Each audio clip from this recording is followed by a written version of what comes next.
My cousin said, "We only used it for groceries, basic stuff." My mom added, "It's not like you are hurting for money." I checked my statement. $4,280 across 17 transactions. I locked the card, triggered a full review, and requested a reissue with new auth. At 3:11 p.m., my sister texted, "Why are we getting declined?" I replied, "Because you were never approved." The family group chat went silent for 3 days. But on day 4, a letter arrived. It was supposed to be a lazy Saturday. I'd just gotten back from a morning jog, the kind where your legs ache, but your mind clears. I tossed my phone on the kitchen counter, poured a glass of water, and turned on my Bluetooth speaker to let some lo-fi beats fill the space. That's when I noticed the red alert banner flashing on my bank app, unusual activity detected. I frowned and tapped through. I wasn't prepared for what I saw.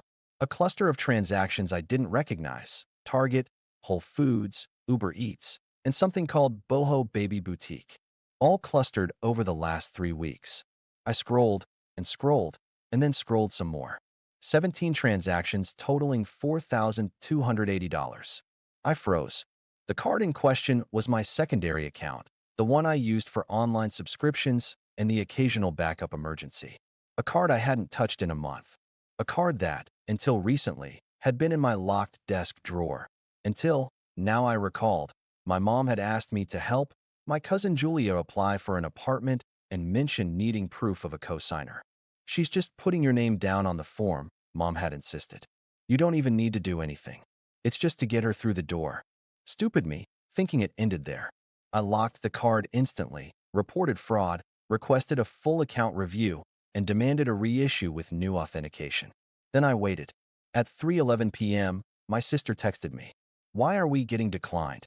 I stared at the message for a moment, the audacity hitting like a slap. I typed back slowly, "Because you were never approved." Read. Left on read. Then silence. The family group chat, which was usually a chaotic mess of forwarded memes, church updates, and passive-aggressive reminders from my mom, went dead. Not even a happy Sunday from Aunt Lydia. Then on day 4 it came. A cream-colored envelope with my name written in my mom's handwriting, the kind she only used for birthday cards and guilt letters. The letter wasn't an apology. It was a justification. "My dear," it began, written in my mother's looping script, "we didn't want to hurt you. Julia was struggling. You know, she's had such a hard year with the breakup and school and everything. We just wanted to help her get back on her feet." I stopped reading after the second paragraph. My heart was pounding, but not with confusion, with that old familiar burn of being used. Julia had always been the fragile flower of the family, the girl who just needed more support. She was 26, but somehow still treated like she was 12. When she crashed her second car, my parents paid the deductible. When she maxed out her first credit card, my mom co-signed her a new one and quietly paid it off. When she dropped out of her third community college, my dad blamed a system that just doesn't understand creative spirits. And then there was me. I'd been working since I was 15, flipping burgers after school, running spreadsheets for a local realtor in college, and finally landing a solid IT job in fintech. I never asked for help. I never needed to. At least that's what they always told me. "You're the stable one. You don't need us like Julia does." Turns out, stability made me the perfect target. 3 weeks earlier, Mom had called, all sweet tones and motherly concern. "Sweetheart, Julia's apartment application is asking for an alternate payer, not even a cosigner. Just a placeholder. Could she use your old Chase card for the form? Just for the form. It won't be charged." I should have known better. Now, that placeholder had been used for 17 separate purchases. Uber rides across the city. $300 worth of Amazon packages. Some spa in Brentwood. Groceries from Aruhan. For God's sake. Julia was buying $12 coconut waters and facial oils with my emergency fund. I finally called my mom. She picked up on the second ring like she'd been waiting for it. "Oh, good. I hoped you'd call," she said. "Can we talk about this like a family?" "Sure," I said. "But first, tell me how my card ended up on Julia's Uber account." Silence. "We thought it was linked to an old one," she finally muttered. Julia didn't realize. And honestly, it's not like you're hurting for money. That sentence. It's not like you're hurting for money. Like the fact that I had saved, planned, and lived frugally gave them the right to raid my wallet. Like success made me an open bar. I could hear Julia in the background, whispering something. Then came her voice, loud and defensive. We only used it for groceries. Basic stuff. Then why is there a $190 charge at Violet Flame Crystals? That was one time, she snapped. And it was for my spiritual grounding. I was in a really dark place. I could feel my blood pressure spiking. My hands were trembling. I'm not your sponsor, I said flatly. You used my resources without permission. Don't say that. Mom gasped. We're family. Exactly, I said. So why does this feel like violation of financial trust? That night, I blocked Julia on everything, locked down my credit, set alerts on all accounts, and I sent my mom a message. You violated my trust. You enabled misuse of funds. I'm done. 2 hours later, my sister Lisa, who had been silent this entire time, finally spoke up in the group chat. Guys, seriously? You drained his card and are calling him selfish? This is messed up. My dad left the chat. Julia posted a vague Instagram story about unhealthy family patterns. But the best part? That was still to come. Because 2 days after that call, I received an email from work. Someone had attempted to access my employee login from an unknown IP in Glendale, an attempt blocked by two-factor authentication. But they tried to reset it, using my old security questions. Julia's birthday, my mother's maiden name, the email I used for high school registrations. I filed a police report. That's when things truly exploded. The bank froze all secondary cards. Julia's phone was now a paperweight.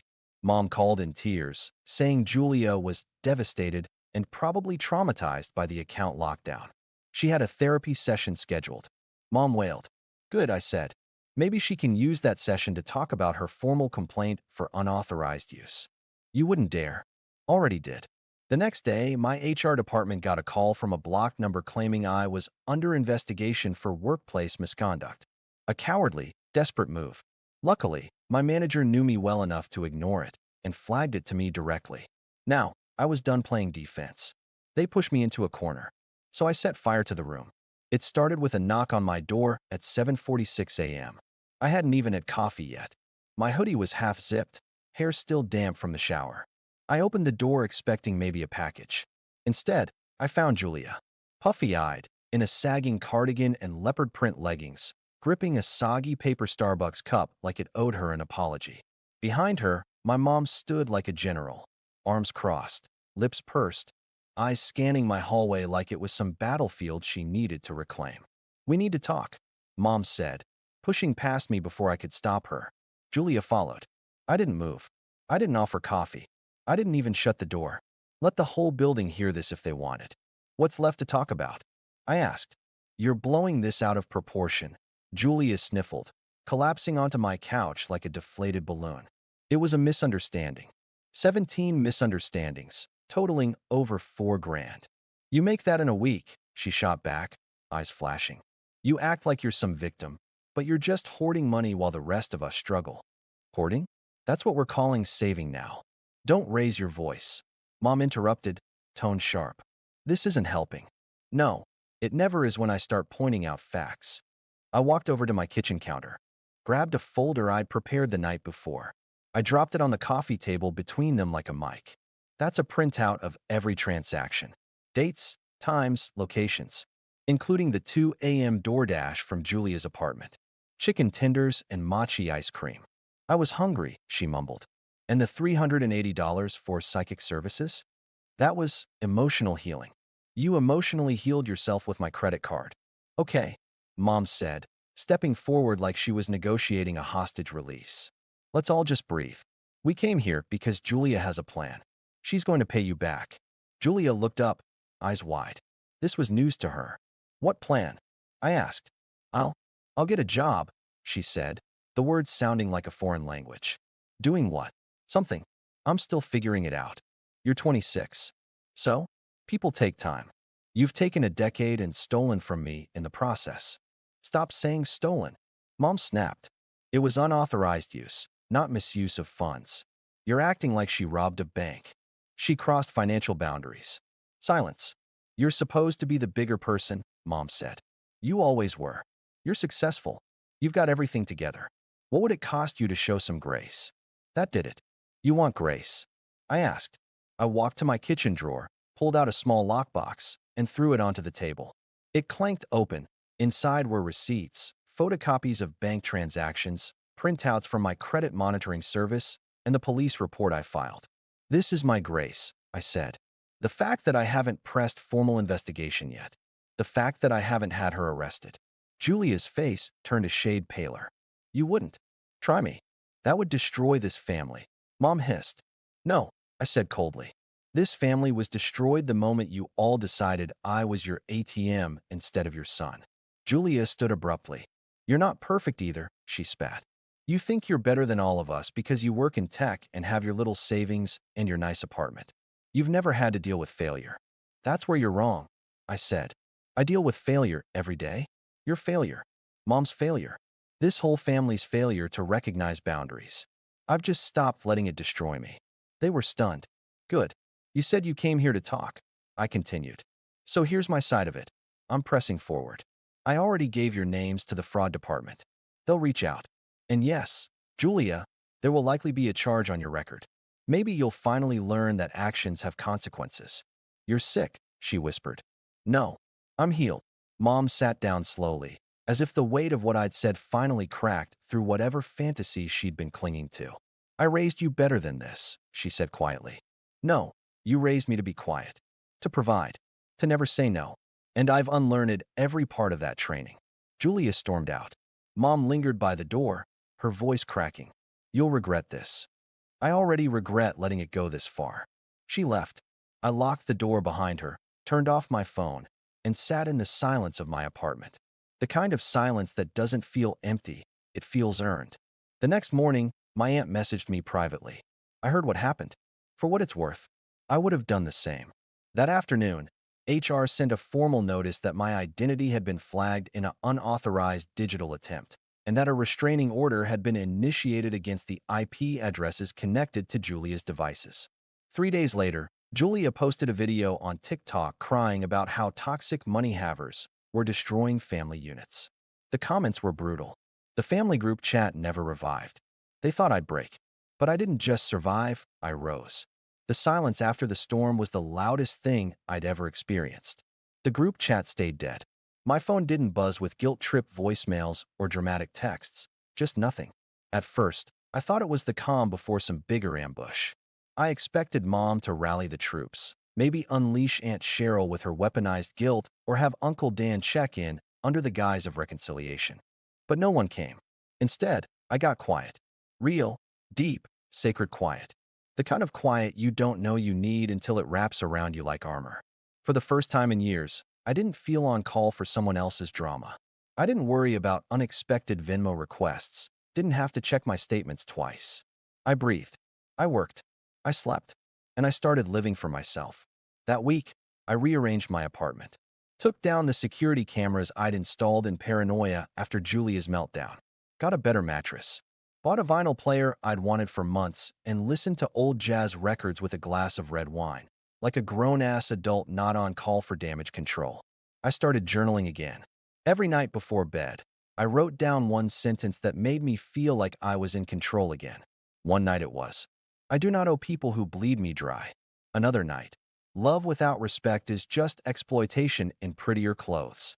I wrote, and with each entry, I peeled off another layer of guilt my family had dressed me in. But the real shift came the following Monday. I walked into work, and my manager, Rob, pulled me aside. I heard what happened, he said. The attempted breach. Legal's got it handled. But man, you okay? I shrugged, smiling faintly. Surprisingly, yeah. He paused, then nodded slowly. Well, just so you know, we've been watching your projects. You've handled the load like a champ. And between you and me, there's a senior analyst role opening next quarter. You should apply. That moment, that was mine. For once, I wasn't the guy cleaning up everyone else's mess. I wasn't the emotional janitor in the family trauma house. I was rising, clean, sharp, and untethered. But of course, nothing stays peaceful for long. That Friday, I got a letter from my mother. Not a text, not a voicemail. A literal handwritten letter, complete with smeared ink like she'd cried while writing it. Classic. It was 3 pages long. Page 1 was all about how this family used to be close and money shouldn't divide us. Page 2 pivoted to Julia's mental health, the anxiety, the darkness, how she was fragile and needed support. not punishment. But page 3? That's where it got real. You've always been the strong one, she wrote. The capable one. Julia is lost. You abandoning her like this. I fear it might break her completely. I set the letter down, took a long breath, and then I wrote a reply, not for her, but for me. Dear Mom, I'm not abandoning Julia. I'm abandoning the system you built, the one where I'm the resource and she's the responsibility. I didn't make her fragile. You did, by never requiring her to grow up. I've grown. Now it's her turn. I didn't send it. I didn't need to. Because a week later, something shifted. Lisa, my sister who'd stayed silent through most of this, invited me out for coffee. We met at a little hole-in-the-wall bakery downtown. When I arrived, she already had a coffee waiting. She looked uncomfortable. Guilty. I'm sorry, she said. For what? For staying quiet. For watching them drain you dry and never speaking up. I didn't say anything. I didn't need to. She went on. Julia's spiraling. She can't pay rent. Mom's trying to get her into some therapy program, but they can't afford it. Dad's talking about dipping into retirement savings. And that's my problem, Hal. It's not, she said. And you're right to cut them off. I wanted to tell you I see it now. I see what they did to you. We talked for over an hour. About childhood. About how she'd always felt invisible too, just in different ways. And for the first time, it felt like I had a real sibling, not a parasite. She told me how she remembered the way Dad always dismissed me at dinner. How Mom would only check in with me when bills were due. She admitted she had once overheard Julia bragging to a friend that she could get anything out of me if she cried hard enough. When we stood to leave, she hugged me. You don't owe any of them a single thing, she whispered. And if it ever comes to it, I've got your back. That hug felt more real than anything I'd gotten from my parents in the last 5 years. But the cherry on top? That came from Julia herself. 3 weeks after the confrontation, she emailed me. No subject line. No greeting. Just one paragraph. I hope you're happy. You ruined my life. I'm being evicted. I can't find a job. Mom cries every day. Dad barely speaks to me. I hope you sleep while knowing you destroyed your family over some stupid credit card. I stared at the email. Then I archived it. Because you know what? I did sleep well. Better than I had in years. A month passed. 30 full days of no phone calls, no group chats, no sudden emergencies I was expected to fund. No random, hey, can I borrow just a little messages from relatives who only knew my name when their rent was due. And in that silence, I heard something I hadn't heard in years. My own voice. Not the anxious, filtered version I used when walking on eggshells with my family. Not the performance voice I used to sound fine when everything inside me screamed otherwise. No, this was mine. Clear, direct, unapologetic. It was strange how fast life recalibrated when you cut out the noise. My apartment felt bigger, my mornings slower, my thoughts sharper. I started going to the gym again, not because someone told me I should take care of myself, while secretly bleeding me dry emotionally, but because I actually wanted to feel strong. I took a solo weekend trip to the mountains. Hiked, slept in, ate pancakes alone in a diner at 9 a.m. and smiled at the silence. I started reading again. Not self-help books, not finance guides, but fiction, the kind that pulls you into someone else's world and lets you breathe different air for a while. I had forgotten how much I missed escaping without having to justify it. And then, out of nowhere, came the message that shattered the last piece of guilt still clinging to my ribs. It was from Aaron. Aaron, my cousin's ex. The one everyone conveniently forgot existed after she and my cousin broke up 3 years ago. The one who disappeared from family gatherings without a word. The one Julia had always mocked for being too uptight and too money-obsessed. She messaged me on Instagram. Just one sentence. I heard what happened. You did the right thing. Thank you. I replied, surprised. Thanks. That means more than you know. She responded almost immediately. I was you. For 5 years. I paid his rent, his car, even helped his mom get out of medical debt. When I finally left, they said I was ungrateful and cold. But I've built a life since then, a better one. And you will too. That was it. That was the closure I didn't know I needed. Not from my mother, not from Julia, not even from Lisa. From someone who had stood in the same fire and chosen to walk out. So now, when people ask about my family, I just smile politely and say, it's complicated. Because it is. And that's okay. They call it betrayal when you stop playing your assigned role. When you say no, and they hear, I don't love you. Because to them, love is obedience. Love is sacrifice. Love is handing over your peace without asking for anything in return. But here's the truth. Love without boundaries is not sustainable.